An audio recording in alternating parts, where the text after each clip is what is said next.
This Tales of Symphonia retrospective was brought to you by my lovely patrons on Patreon. For as little as $3 Australian a month, you can get your name shouted out at the start of every Xenosanctum video, as well as access to bonus behind the scenes content.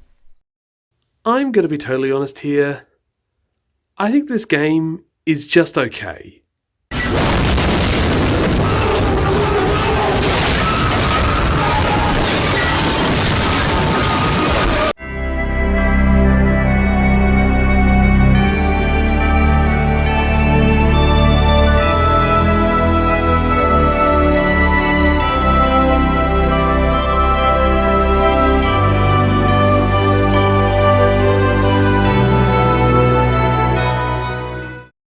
Have they left yet? Good. I think we're in the clear.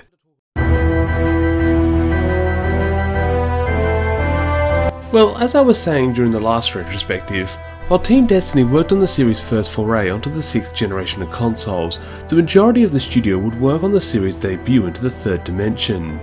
As development for this 3D game progressed, Wolf Team would soon be faced by some major shake-ups that would change the fate of this game. The first was the total acquisition of Wolf Team by Namco, who would rename the studio to its iconic name of the Namco Tales Studio, which reflected the fact that by this point the studio was only known for making Tales games. The other, far bigger shake-up would be the announcement of a partnership between Namco and Nintendo. Following the Nintendo 64 only getting a total of 5 JRPGs through its entire life, the video game giant greatly desired to fix their past mistakes when it came to their next home console, the GameCube. This would involve making deals with multiple Japanese publishers to get JRPGs onto this console, such as Sega with Skies of Arcadia and Square with Final Fantasy Crystal Chronicles. Meanwhile, Namco would have the creators of Xenosaga, Monolith Soft, make a standalone game in the form of Baten Kaitos, a game which I really need to get around to playing sometime. Along with Monolith Soft's game, the Namco Tales Studio would also release their upcoming 3D Tales game onto the GameCube, making the series' triumphant return to a Nintendo home console since Tales of Fantasia on the Super Famicom. Speaking of Tales of Fantasia, with the team unsure how well the series would do in 3D, they would look to past games for gameplay elements and themes. The team decided to bring back the Two Worlds concept from Tales of Eternia and would focus the story around uniting these two worlds in harmony with one another like a grand symphony, hence the name Tales of Symphonia, and the characteristic genre of resonating with you RPG. With Team Destiny setting their game in a pre-established Tales universe, the now named Team Symphonia would also choose to do the same for their game, making it a prequel set thousands of years before Tales of Fantasia. Ichi Kikuchi would again be back as director, but this time would be joined by Yoshihiro Higuchi and Kiyoshi Nagai. When it came to designing the characters, series veteran Mutsumi Inamata would be turned down in favour of Kosuke Fujishima, who made his triumphant return to this Tales series since working on Tales of Fantasia. This was likely done so that Symphonia and Fantasia would have similar character designs to each other, as they both existed in the same universe. Tales of Symphonia would release in Japan in August 2003 and would initially come out to less than stellar sales. This was in part driven by the GameCube's low sales numbers in comparison with the PlayStation 2. As a result, Namco would immediately begin working on porting the game to the PlayStation 2 while localization was taking place. Worried that their investment into third-party JRPGs could backfire, Nintendo would aggressively begin marketing Tales of Symphonia, almost as if it was one of their own first-party games. Meanwhile, to guarantee this game's success, Namco would finally find out that Europe and Australia actually existed, and would localise the game for NTSC and PAL territories, released in July and November of 2004 respectively, and thus Europe and Australia would get to experience their first ever 3D Tales game.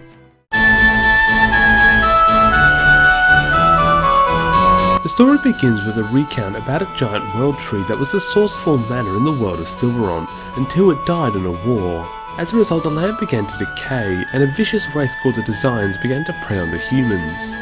The story then jumps to the small village of Isalia, where we meet our protagonist, Lloyd Irving, along with his friends Genus Sage and Colette Brunel, as they are in the middle of class being led by Rain Sage, Genus's older sister. Rain is explaining to the class about the journey of regeneration that the Chosen, Colette, will soon undertake to replenish the world of mana and rid it of the Designs. The lesson is soon interrupted by a shining light coming from the nearby temple. Rain puts the class on hold while she rushes to the temple to see what's going on. Curious himself, Lloyd decides to follow Rain and convinces Genus and Colette to follow him to the temple. Exiting the school, the three are confronted by Colette's father, who tells them that a group of Designs have just passed through town on their way to the temple. Making their way to the temple, the three find the temple under attack by the Designs, who are looking for the Chosen. Seeing Colette, the Designs attack the three, who try to fight them off. However, they soon find themselves in trouble. Suddenly, a mysterious mercenary named Kratos Orion arrives. Kratos then makes quick works of the Designs, who are forced to retreat. With most of the temple priests killed, Kratos offers to escort Colette through the temple to meet the Oracle, who will start Colette on her journey of regeneration. Lloyd and Genis come too, against the will of Kratos, who does not believe that either of them should be partaking in such combat. Making their way to the altar in the temple, they find Colette's crucius crystal that she was supposedly born with. Suddenly, an angel named Ramil descends and meets the group and begins Colette on her journey. The angel fixes the crucius crystal to Colette's neck and tells her to journey to the 4 shrines around Silveront and to unlock the seal at each one to gain the powers of an angel. Following the shrines, Colette is then tasked to make her way to the recently appeared Tower of Salvation to fully become an angel and to complete the regeneration of the world. And with that, the angel leaves. Kratos and Colette then leave the temple, followed shortly by Lloyd and Genis, who unfortunately run into Rain, who is furious that they had left class and punishes the two before making them run home. Back at the village, the town mayor declares Kratos and Rain to be the Chosen's bodyguard, while Lloyd and Genis go home. On the way, Genis stops by the Design human ranch to visit a friend. Lloyd protests, saying that the Designs at the ranch have a treaty with the village should not interfere with each other, to which Genis points out that the Designs have already violated it when they attack the temple. Lloyd agrees and the two go over to the ranch where they see human slaves being subjected to cruel labour by the Designs. One of the humans, an elderly woman named Marble, approaches the ranch's perimeter to talk with Genis, who gives her some of his lunch to enjoy, to which Marble is thankful. Suddenly, 2 Design guards notice Marble and approach her as Lloyd and Genis hide. The guards begin whipping Marble for slacking off, to which Genis retaliates by shooting some fireballs at the guards before running away with Lloyd. The next day, Lloyd goes to see Colette off, only to find that she had left the village early. Suddenly, the village finds itself under attack by the Designs from the ranch, who are looking for revenge on Lloyd and Genis. Approaching the Designs, Lloyd confronts them and their leader, Forticius, and demands to know why they attacked the temple, to which the Designs are confused, implying that the original group who attacked the temple were not actually Designs. Regardless, the Designs set a monster on Lloyd and Genis, who are just able to barely fight it off. The two are then horrified to learn that the monster is in fact Marble. Using the last bit of her humanity, Marble throws herself at Fascistus and self-destructs, injuring the Design leader and forcing the group to retreat. With the Designs gone, the mayor appears furious at Lloyd and Genis for bringing destruction on the village by violating the treaty. As punishment, the mayor banishes both from the village. With nowhere left to go, the two decide to catch up with Colette and the others and help bring about the world regeneration and rid the land of the Designs. From there, the story deepens as the journey of regeneration is revealed to be a ploy by higher powers looking to play the worlds of Silveront off against another world called Tetheala, in a never-ending fight for mana. Now, after 3 games, we finally have one whose story has been covered by OniBlackMage, whose video on the whole game story can be found in the description below.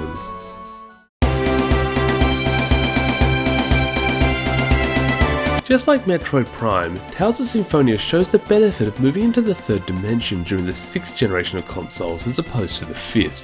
No blocky models here, as Tales of Symphonia looks amazing, even by today's standards. The game also benefits from its shell-shaded art style, which helps cover for some of the game's more low-res textures. With the game now fully in 3D, we no longer have the weird hybrid of 3D models in the overworld and 2D models in towns and dungeons, with the 3D models now being used for the whole game. Tales of Symphonia has somewhat gone back to the days of Fantasia and Destiny, with its more chibi model characters. While the oversized heads help the characters express emotions throughout the story, it does somewhat leave Symphonia's art style at odds with the more normal body proportions of the later Tales games, including Tales of Symphonia's own sequel. Presentation-wise, Tales of Symphonia takes a lot of inspiration from Tales of Eternia, not least of which is the Two Worlds mechanic, in which the players will be able to explore the worlds of Silveront and Tetheala. The similarities also extend to the game's narrative, with the return of the Great Spirits, and similar story beats, with both games initially starting as a small adventure that evolves into a more grand plot. As stated in the Origin section, technically Tales of Symphonia is a prequel to Tales of Fantasia, but you wouldn't really notice as, outside of a few world details and character names, there really isn't any connection between the two games, and both are completely playable without knowledge of the other. Following the small cast size from the previous Tales games, we are once again back to a giant 9-man party. Joining Lloyd and his 4 Silveron companions are 4 additional Tetheala companions. These include the summoner Shina Fubayashi, the strange girl Presea Kobatir, the convict Regal Bryant, and Tetheala's own chosen Zealous Wilder. Now I know all these characters have a special place in a lot of Tales fans' hearts, but I'm going to be brutally honest here, I don't really see what makes this cast that amazing, especially when you compare them with later Tales games casts. As I said in my Tales of Eternia retrospective, I feel like 9-member casts are just a bit too big, and as a result it hurts the characters as they have to fight over screen time. This problem is made even worse by how late the Tetheala companions are introduced into the story, with Regal only joining the party well into the second act out of 3. As a result, I never really got attached to these characters, apart maybe Zelos, who was somewhat useful for his sweet talking abilities, allowing you to get free items from practically all the game's female NPCs. At the end of the day, I don't think Symphonia has a weak cast. I just don't think it's anything special compared to the cast of other Tales games of this time. While Tales of Symphonia doesn't really do anything special with its casts, its dungeons are another story. Previous Tales games have attempted to make their dungeons more interesting by adding in additional small puzzles to solve to get to the end. Tales of Symphonia meanwhile takes this to a whole new level, with much more interactive puzzles that will involve a whole range of actions from block pushing to auto combos to more block pushing to bombable rocks to even more block pushing. These more puzzle-rich dungeons have been complemented by the Sorcerer's Ring's new abilities. No longer just a small flame shooter, the Sorcerer's Ring now takes on multiple roles depending on the dungeon you are in, from blowing fans to powering circuits to even shrinking you in size. The Sorcerer's Ring is now much more front and centre in the game's dungeons. While some praise these dungeons for their Zelda-like design, I again deviate from the mainstream opinion. The puzzles in these dungeons frequently result in a lot of backtracking that can really draw out the time one spends in these dungeons. Luckily for this game's sake, the backtracking is made slightly less irritable thanks to the series finally abandoning random encounters. Well, at least for now. Yes, no longer will monsters randomly jump at you in dungeons, as they now appear in the world as generic creatures, or dark blobs if you're in the overworld. Fights with these monsters now only begin if you make contact with these creatures. Along with this, you can now use the Sorcerer's Ring to stun these monsters, allowing you to avoid combat. As a result, outside of a couple of situations, you should be able to avoid most monster fights that you do not want to happen. Getting away from the dungeons and such, Tales of Symphonia sees the return of the Wonder Chef from Eternia, as well as the status affecting titles and skits from Destiny 2, although the skits are now prompted. The game also introduces some new gameplay features such as the battle book to help explain the game's battle system, and the story synopsis, a very useful guide on the plot to help you figure out where you need to go next. The game also allows you to use found materials to make customized equipment, however the selection at Towns is kind of small, and I never seem to have the right materials to make the stuff that I wanted. Altogether, Tales of Symphonia takes several monumental leaps forward with its move into 3D, but at the same time it respects its previous games' formats, but we still have yet to see how well this transfers over to the battle system.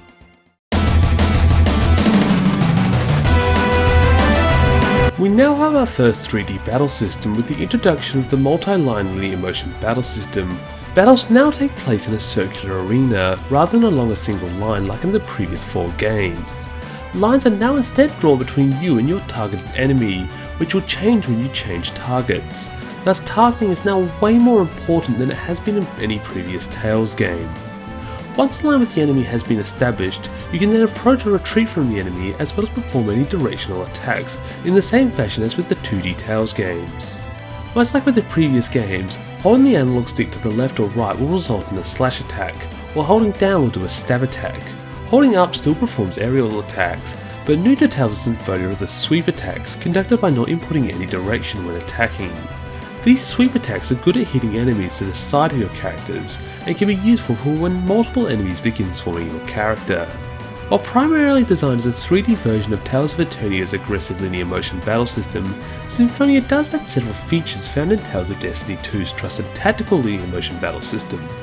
Most notably are the guarding techniques of backstepping and magic guarding, with the latter now treated as a top level tech attack, allowing for the character to chain into magical guards. Spirit Blast also returned, now referred to as Overlimit, still giving the character super armor for a short time, but no longer allowing for the continuous attacks, instead offering reduced cast times as well as access to select mystic arts. We also see the return of the grading system, which now seems much more lenient than it was in Tales of Destiny 2. However, a lot of the new features added in Tales of Destiny 2 are not found here, making Tales of Symphonia the first notable game in this series to drop mechanics. Most notably, the SP gauge is now gone, allowing for the more spammy attacks of the past games. We also no longer have the ability to front step, although it would be added in later 3D games. More annoying, however, is the loss of some of Destiny 2's quality of life improvements, such as enemy health being shown without needing a magic lens, and the D-pad combos allowing for fast casting. We have also lost the slow TP regen, with the game going back to the small regen obtained at the end of battles.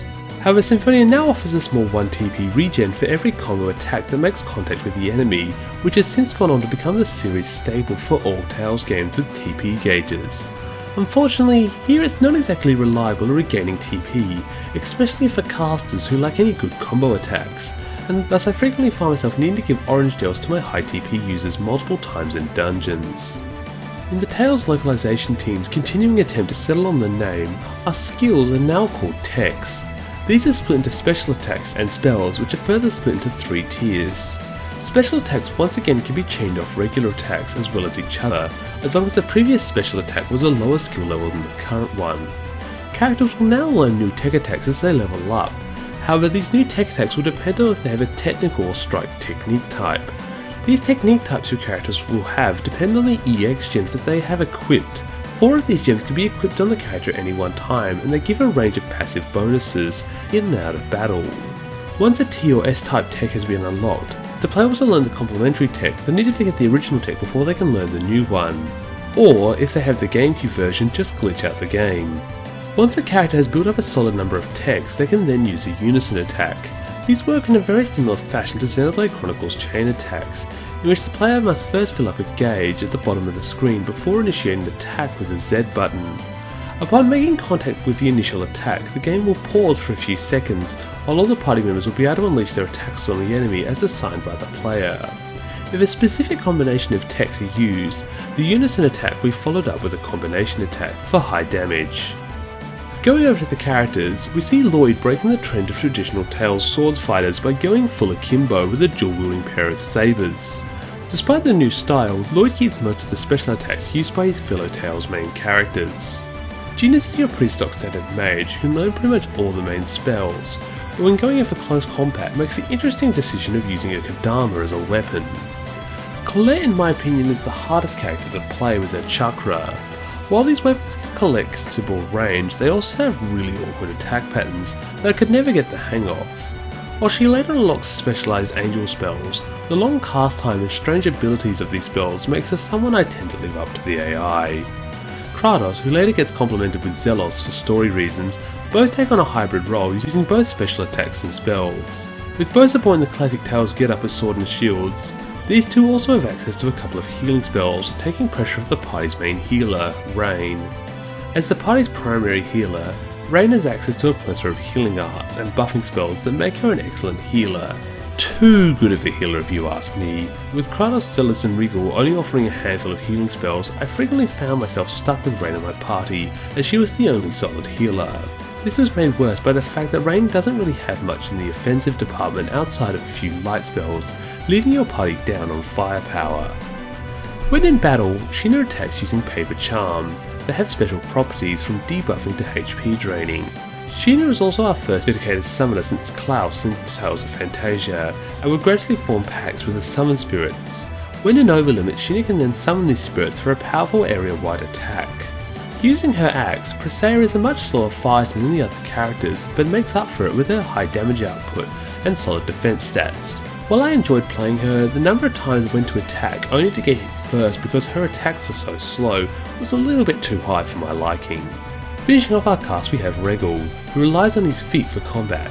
Regal's attacks are a bit strange compared to the other characters, as they are not tiered. Instead they are dependent on whether Regal is in the air or on the ground. As a result, I found him very difficult to play, and combined with his late introduction into the party, I really didn't use him much. While the new 3D battle system for the most part is a really solid attempt to bring the Tales into the third dimension, there are a couple of glaring issues. The most notable of these is the lack of any movement perpendicular to your line with the enemy. While the AI have the opportunity to freely run around the stage, you and other human players are locked on 2D planes with your targeted enemy. As a result, I found my character getting cornered on the edge of arenas by some bosses. To make matters worse, we no longer have Destiny 2's dynamic camera, bringing back the old school problem of your friends frequently being cut off the screen during fights. This problem would thankfully be fixed in the PS2 version of the game and all subsequent re-releases after that.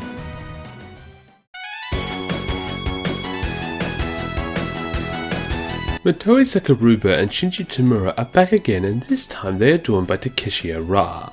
For the soundtrack, the team decided on more orchestral sounding music, as well as a heavy reliance on guitars as seen with the battle themes full force and Like a Glint of Light.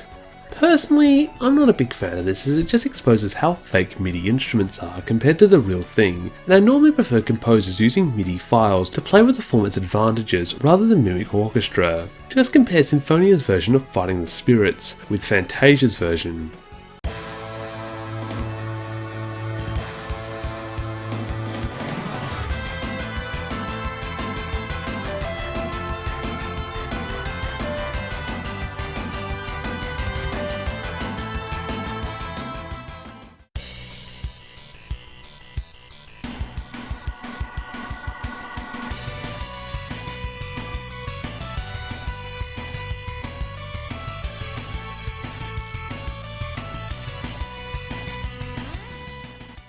In terms of the game's overall score, I definitely feel like it's a downgrade from Destiny 2 and more on par with Eternia.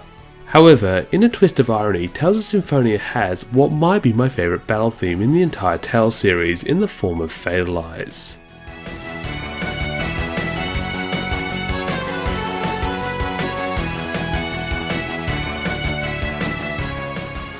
Getting away from the music, while the soundtrack is a bit of a disappointment, the English voice cast is definitely an improvement over Eternia. While Symphonia's voice acting isn't perfect with somewhat rough recordings and those annoying female characters with the overpitched voices. Take care everyone! See y'all later! In general, the cast is solid. If I have one issue with the game's voice acting, it's the lack thereof it, with a lot of the cutscenes lacking any voice work.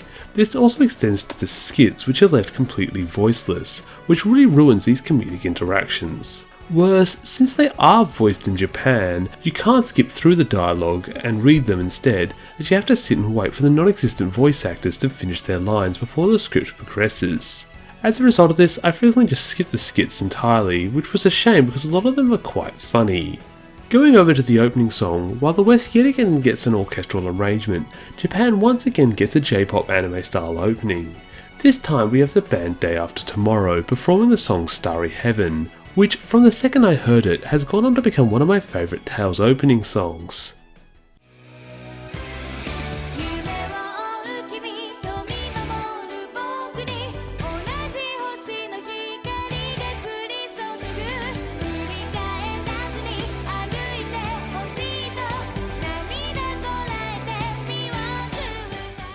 This amazing opening song is complemented by an equally amazing cinematic by Production IG to make what in my opinion is one of, if not the best Tales opening cinematic in the entire series.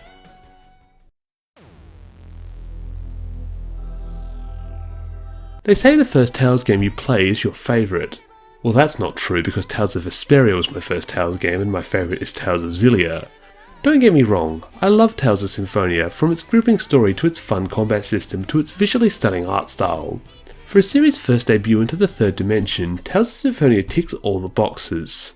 However, Symphonia is far from a perfect game, and I do suspect its high status in the series is elevated by nostalgia, as this was most Tales fans' first game.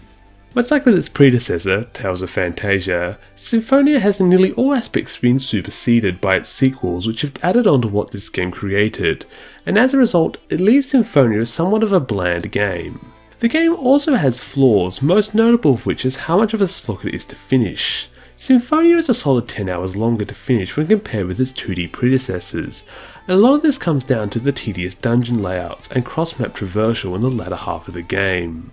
However, regardless of this, I still love Tales of Symphonia, and I cannot ignore the impact this game had on the wider series. Thanks to its partnership with Nintendo, this game has gone on to introduce a ton of new players to the series, a lot of whom didn't even realise that Tales was an established franchise. In fact, some of these people don't even know that there have been additional games since Symphonia.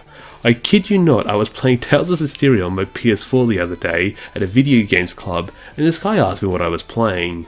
When I told him that it was Tales of Systeria, he had never heard of it.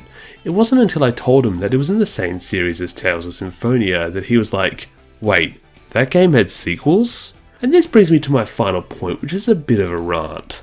Thanks to the support of Nintendo fans, Tales of Symphonia has gone on to sell well over 2 million copies to become the most successful game in the entire series. With such colossal sales figures, it feels like a slap in the face to Nintendo fans that Namco would not release another mainline Tales game on a Nintendo home console until Tales of Graces in 2009. It would not localise the main series Tales game until the definitive edition of Tales of Vesperia came out in 2019, which ironically has also broken the 2 million sales mark and is now challenging Symphonia for the best-selling Tales game. My friend from Club, who was nice enough to lend me the GameCube copy of Tales of Symphonia to play, has only ever been able to play the Nintendo Tales games, which is limited to Symphonia Vesperia, the GBA/3DS ports of Fantasia and Abyss, and the extremely subpar Symphonia sequel. The lack of even Tales remakes on Nintendo systems to this day remains one of the worst decisions Namco continues to make, and the sales have shown for it, with the majority of Tales games post-Symphonia not even reaching half its sales. However, reality is reality, and despite my fondness for the GameCube, we once again find ourselves going back to the PlayStation 2 for Team Destiny's second Tales game, 2004's Tales of Rebirth.